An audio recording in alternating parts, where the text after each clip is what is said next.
أنا جاية أقولك النهاردة اوعي تزعلي على حاجة راحت منك، اوعي تزعلي على حد خرج من حياتك، اوعي تزعلي على حد كنت متعشمة خير فيه وخذلك.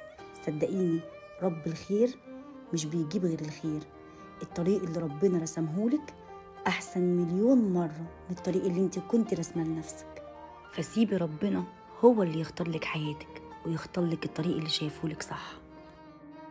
عودي نفسك ان اللي خرج من حياتك بمزاجه هيدخلها بمزاجك انت.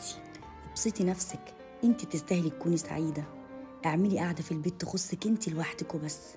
لما الدنيا تضيق بيكي تروحي تعملي فنجان قهوة او اي حاجة بتحبي تشربيها واقعدي فيها وحطي جنبك وردية عشان تفتح نفسك للدنيا. اسمعي حاجة بتحبيها، اسمعي شوية قرآن، البسي وانزلي تمشي لوحدك وما تاخديش حد معاكي.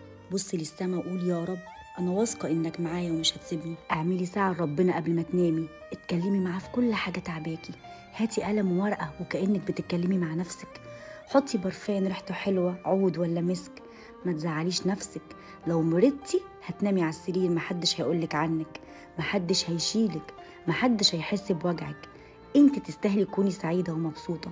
ابعدي عن اي مشاكل، ابعدي عن اي ضغوطات، ابعدي عن اي طاقة سلبية. ريحي نفسك شوية عشان الحياة طويلة، محتاجة صبر ومحتاجة طاقة ايجابية عشان تعرفي تكملي، عشان تعرفي تربي، عشان تعرفي تبني. انا بحبك، عشان كده انا بقولك الكلام ده.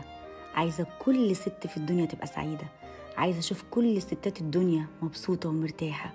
ربنا يريح قلوبكم ويسعدكم. مش هقولك تاني، لو مرضتي محدش هيقولك عنك.